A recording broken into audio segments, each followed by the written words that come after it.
भगवान शंकर जी की स्तुति करी। शंकर जी ने अनुग्रह किया।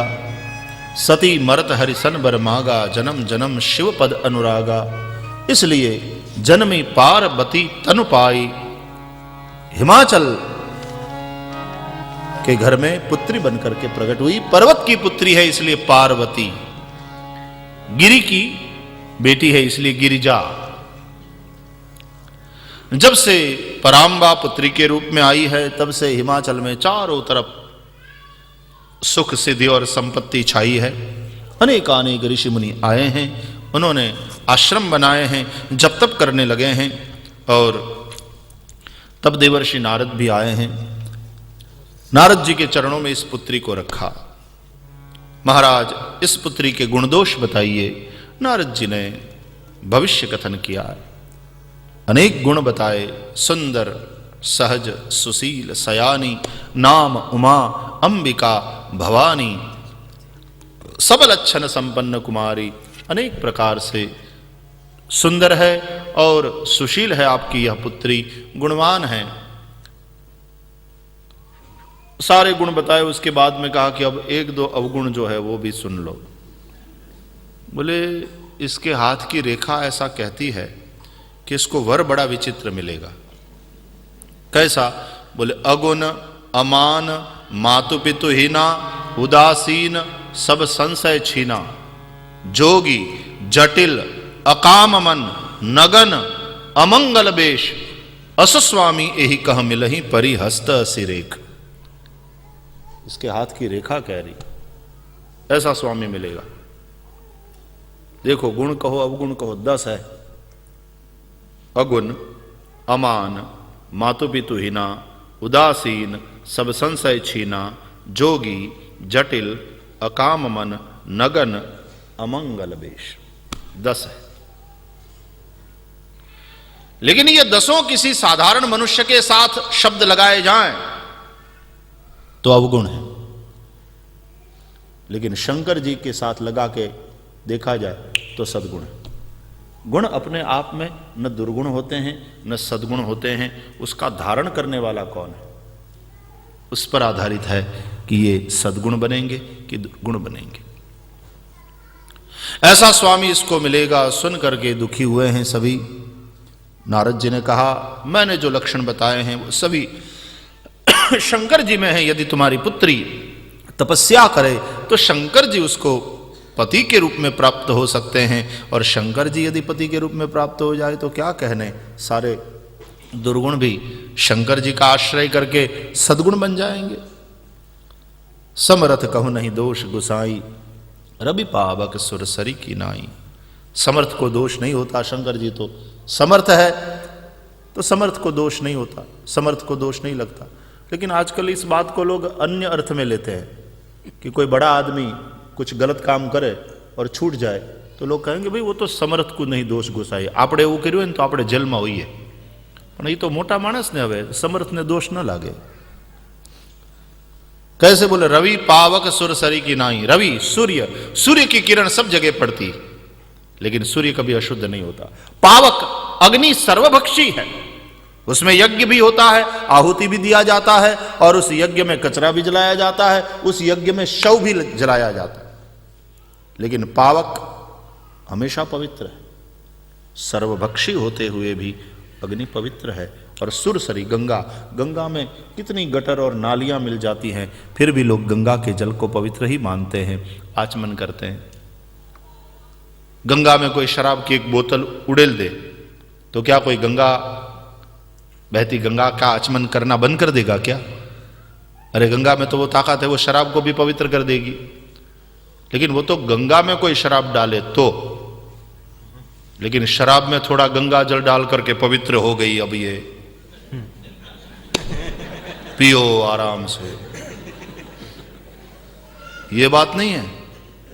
मैं तो ये कह रहा हूं कि गंगा, बहती गंगा में यदि किसी ने शराब की बोतल उड़ेल दी तो वो शराब की बोतल गंगा को अपवित्र नहीं कर सकती। गंगा का आचमन करना कोई बंद नहीं करेगा। उसी प्रकार समर्थ को दोष नहीं लगता। या तो तुलसीदास जी ये कह रहे हैं कि समर्थ को दोष नहीं लगता, ये बात नहीं, लेकिन समर्थ कहूं मैं, समर्थ उसी को कहता हूं जिसमें नहीं दोष गोसाई, जिसमें एक भी दोष ना हो। जो निर्दोष है वही समर्थ है। यहां पर समर्थ की व्याख्या कि समर्थ वही है जिसमें नहीं दोष गोसाई, जिसमें कोई दोष ना हो। नारद जी भविष्य कथन करके गए। उसके बाद पार्वती तपस्या करती है, कठिन तप किया है, और यहां पर शंकर जी समाधिस्थ हो गए हैं। तब संसार में तारकासुर नाम का एक दैत्य पैदा हुआ, मरता नहीं था, देवता युद्ध कर करके हारे। अंत में ब्रह्मा को पुकारा। ब्रह्मा जी ने कहा, शंभु शुक्र संभूत सुत एहिरन जीत ही सोई, शंकर जी का बेटा इसको मारेगा। देवताओं ने कहा हो चुका। क्यों? बोले शंकर जी की पत्नी सती तो पिता के यज्ञ में जलकर राख हो गई, अब शंकर जी की पत्नी कहां? बोले तो कोई बात नहीं, वही सती पार्वती के रूप में प्रकट हुई है,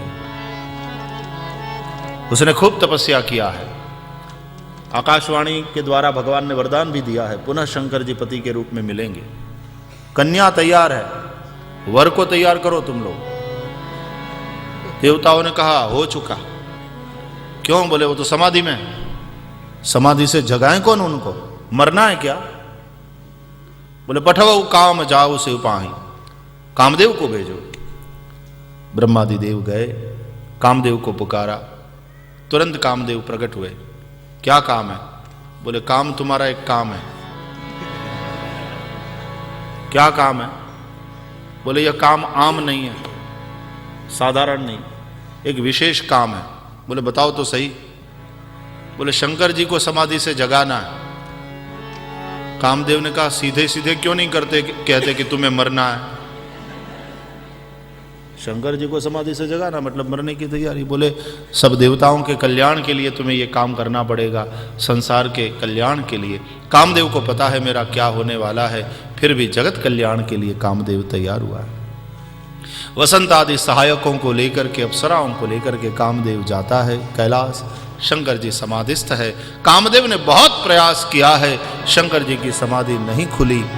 तब कामदेव पुष्पधनवा है, पुष्प का धनुष और बाण मारा, शंकर जी के हृदय में लगा, क्षोभ हुआ कुछ, शांभवी लोचन खुले।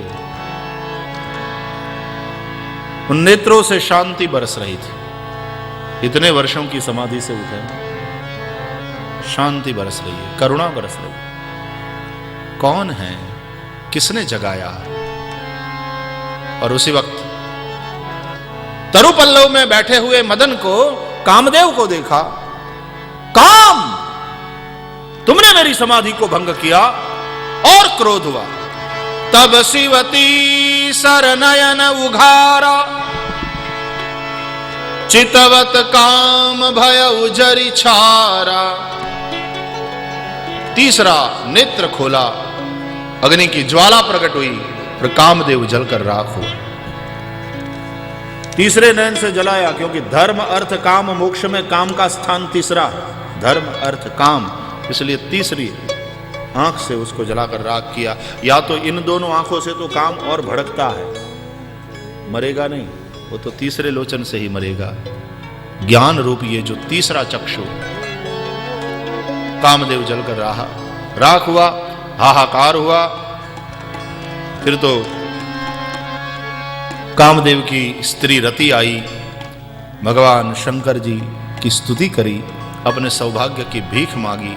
शंकर जी ने कहा, अब ते रति तब नाथ कर, होई ही नाम अनंग, बिनु बपु व्यापी सब ही पुनि, सुनु निज मिलन प्रसंग।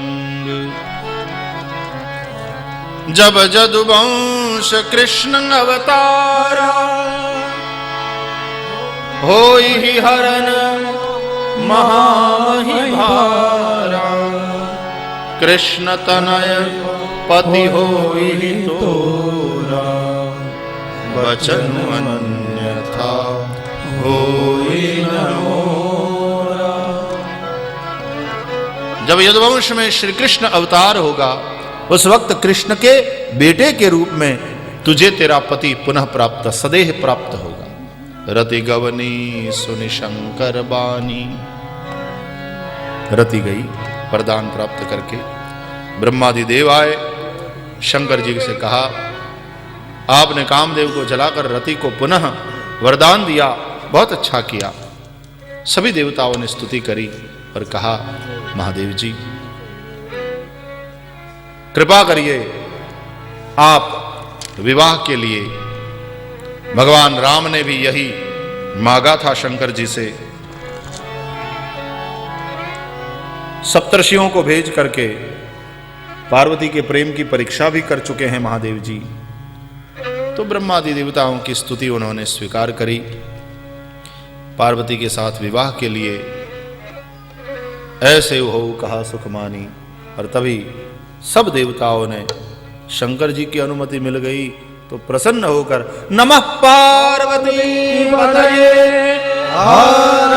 पार्वती के पति बना दिए, महादेव का जय घोष कर दिया। और फिर शंकर जी का विधि पूर्वक पार्वती के साथ विवाह हुआ।